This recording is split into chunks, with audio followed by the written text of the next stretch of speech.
Oni ndine Jackie tiyeze ndiye kulionde akuti polisi amanga Robert Musa azaka 77 chifukwa choti agwirira mwana wawo azaka 13. Abambo azaka 77 agwirira mwana wawo wazaka 13. Akuti tsikulo chomwe chinachitika amayi kana anapita kumadzi kana anapita kuti anamusiya mwanawe pakhomo zabwinobwino. Abambo basi kumukokera kuchipinda ndikumpanga chipongwe. Ndi mwana ucha samanena koma amayi ake anamudapo pamene amayendera nkumufunsa iti kuti iwe bwanji. Adamufunsisisa pamene amatani amanena kuti ndi abambo anditani andigwiririra. Ndi amayiwo anathamanga kukanena ku polisi. Ndengani ndikuyang'ana pawiri koma pali pamodzi pamene ndikufuna chita focus kwambiri. Koyamba bambo oyipa, munthu oyipa.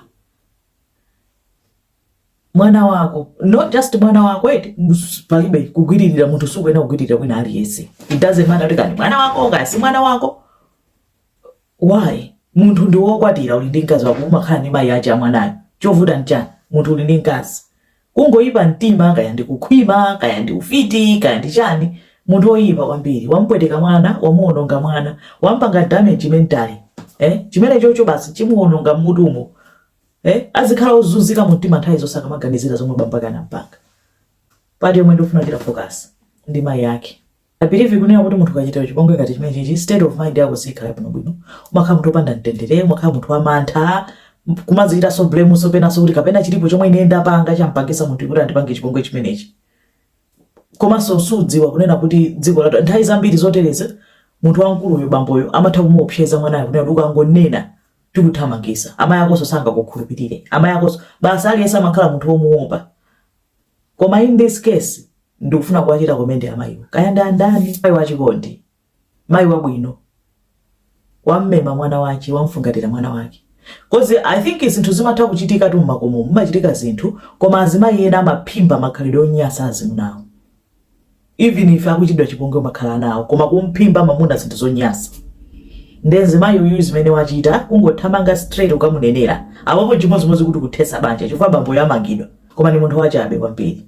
Koma mayi amene yoyo ineyo personally ndikumuthokoza mayi wabwino kwambiri. Mayi wachikondi wammema mwana wake. Machazi mwanayo chikuwawa chikutani koma akudziwa kuti ndili ndi mayi amene wandifungatira. Mayi wachikondi ali ndipo othawira, ali ndipo bisalira.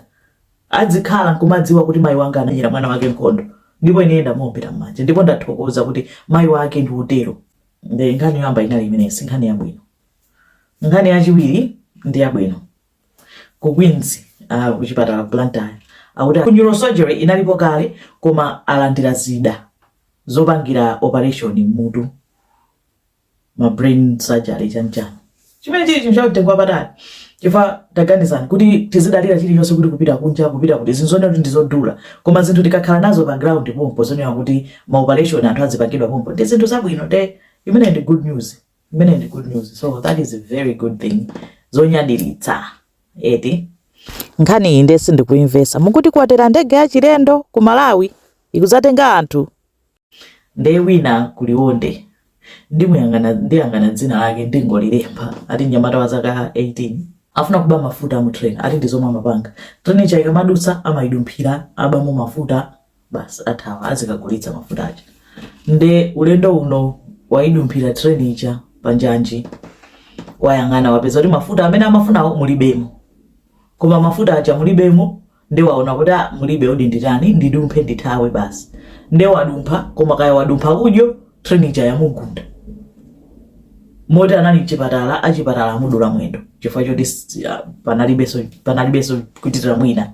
Amudula mwendo nde apolisiso akudikirira kuti akambochira tikuntenga apita ku court. Akamuzenge mulandu ofuna kuba. Pena anthu amalangidwira pasi pompano right? Nyamala amene tsoka lake liti limeneli. Acha kuti tsoka likakupezatu. Chimakuluma ndi tsoka likakupeza nyamala amene tezi zidabwendere wachi.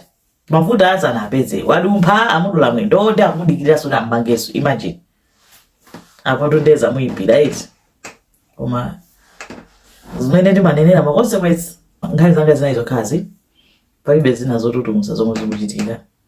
Nde tenti kambeya kunja. Nsikana uyu dzina lake ndi Kali Russell. Amakhala ku America.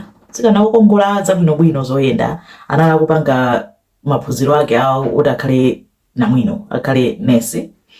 Kuyokera banja lake labwinobwino, kwa amakhala ndi mayi ake, bambo ake ndi mchimwene wake. Nde tsiku lina anayimba foni ku polisi kunena kuti ndili pansewu, pakati pansewu pamadusa magamu ambiri pa highway. Ananena kuti unali usiku, ndaona kamwana kakuyendako kakavala thewera kakuyenda pambali pansewu. Apolisi achoda kuti mwana pakati pansewu.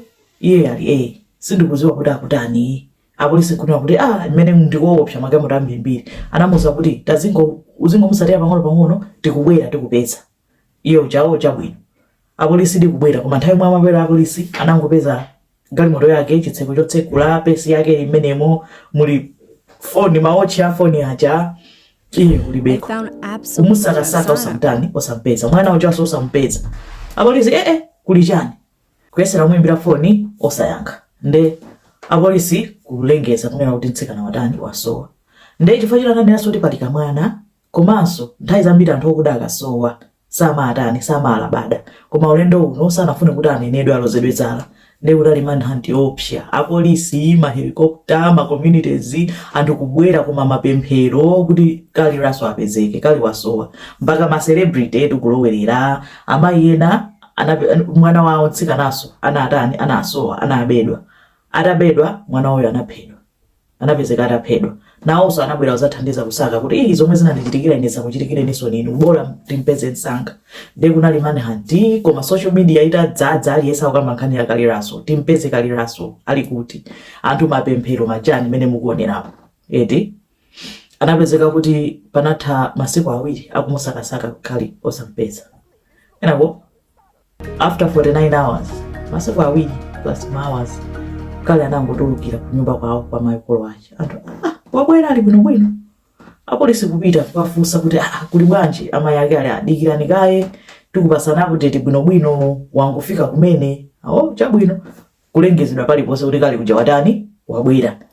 Ndi aliyesa amafuna kudziwa kuti anali kuti chinanchitikira njani, nanga achifamba usewa anthu amaona ngati wakupita mwina waphedwa mwina china chake. Nde wangobwera kwafunsa makolo ake acho kuti akhala akuyenda akulira akutani, angonena kuti tipaseni mpata kaye, tipaseni mpata tiyankhulani bwinobwino akhale bwinobwino. Apolisi kuyesera kuti ampange interview zozembazemba naye tinena kumene tifotokoza bwinobwino. Apolisi chifuna kuti timugwire munthu amene anamubayo komanso tipeze kuti mwana uja amanena kuti azakira mwana uja ali kuti. Koma ndithu anthu akuti timpase kaye mpata. Ndi anthu ife mwase timapemphera muja simunatiuze kuti timpase mpata. Pano wapezeka ndiye timpase mpata. Ndi apolisi ananena kuti tikupasani mpata amene mwapemphera, koma mutiuze mukakhala ready, tifuna tiagwire anthu amene aba mwana komanso amene anampanga abduct iyeyo, amene anamuba iyeyo. Iye kuchayi kenako makolo ake anapanga interview ija kuwafunsa kuti ndeno Kali anali kuti, akuti panopo sitili ready kuyankhula zambiri zokhuza kesi imeneyi, tikufuna mutipase privacy. Anthu mene tavutikira kusakasaka munthu, kupempherera, kunenerera, kutani kuti munthu apezeke, wapezeka, ndeso mufuna kutipasa information ina iliyonse. Anthu uno pamene anayamba kuti tadikirani kayi tionenso video ija amanena kuti pali kamwana kakuyenda ija. Anthu kuyamba kuyang'ana video ija kuona kuti panali magamu ambirimbiri amadutsa. Nkumati bwanji magamu onsewa anthu onsewa sanamuone mwanayo, koma iye yekha anayitani, iye yekha anamuona mwanayo pamene pa highway, busy highway ngati imeneyi. Komanso anapita kuti nde atamufunsa apolisi kenako ananena kuti ndinatengedwa, amene anantenga mwanayo ananditenga, nangoona munthu wandigwira zibambo wandilowesa m'galimoto mwake, kenako nakomoka. Kenako ntadzidzimuka ndinali kumalo ena ake sindikudziwa kuti anali kutiko, koma ngati ku warehouse. Nde kumalo kuja ndimamva mawu a mzimayi, koma mzimayiyo sindinamuone. Kenako ndinakomokanso, kenako munthu uja amandiseweresa tsitsi, kenako ndinakomokanso, kenako ndinayamba kumva mwana akulira, kenako ndinakomokanso. Kenako basi ndangozindikira ndili malo onena kuti ndikhoza kuthawa kubwerera ku nyumba. Ndana mfunso kuti munthu uyu amaoneka bwanji, amene sindikukumbukira bwinobwino chilichonse, mayankho ake samamveka bwino. nde maiko akunjawa ali ndi technology anayamba kuchita access computer yake kuti aone pa computer pake panali zotani. Tsono atayang'ana pa computer pake anapeza kuti iye uja amayang'ana zinthu ngati tekeni, mafilimu tekeni, filimu ina yake mwana anabedwa. Kenako pena masearch yake akuyang'ana kuti kodi munthu obedwa, munthu anabedwa azimakhala bwanji, munthu amabedwa bwanji. Zinthu zake zokhala kuti ngati kuti amachita plan. Pena akuyang'ana ticket ya basi yonera kuti kupita mzinda nthawi ya usiku ningakafike bwanji. Kenako apolisi anayamba kulumikiza kuti munthu uyu anabedwa adi kapena akunama na nthawi anabisala wina kwake mwanayo zosadziwika. Kenako apolisi anayamba kukayikira kuti ndi apolisi anatulusa statement kunena kuti ife yoza mabedwa ya munthu uyu sitikuzimvetsa bwinobwino koma tikufufuzabe. Kenako anthu anayamba kuganiza kuti ndimfufuze bwinobwino ndi social media yuzika ngoti anthu amakupeza pa Facebook ka pa Instagram kwamba kuyang'ana zomwe malimba pamenepo. Anapeza kuti munthu uja nsikana ayikalero analayamba ndi chibwezi chachi. Chibwezi ichi chachi napita kukanyenga kwina analokwiya kwa basi. Amayika maposti pamene pokwiya wandikhumudwisa wanditani mwezi wache ndi omweyo anasowa. Pamene anthu anazayitulukira kuti nkhani yonse ya chibwezi kusowa kose kuja afuna kumupwetekesa mtima chibwezi kuti chikapwetekedwa mtima chibwerere chipepese basi kunena kuti anasowa akanafa adziona ngati afa akhali ndi mantha unena kuti ndamuluza wafa. Kenako basi abwerere ndi amukonda kwambiri. Zofuta kuzimvesa koma ndizomwe anapanga zonse zinayi zabodza. Nde boma linataya ndalama mapolisi dogi, anthu, ndege, mahelikopta musakasaka iyeyo atanena kuti wasowa. Anthu mantha kunena kuti nsikana watani wabedwa, nsikana wachikuda. Nangasi anthu achikuda timanyozeka uyu yekha anampasade attention. Nkuzapeza zonse zinayi zabodza amapangira chibwenzi. Chibwezi icho ndendo chinatheratu nonso pano pamuna ndi kumudirita kumufufuta pena pali post pa social media pake kuti sikana wachabe. Nesi nyonso kangata anawadulapo kuti ife anthu achabe ngati ino hayi.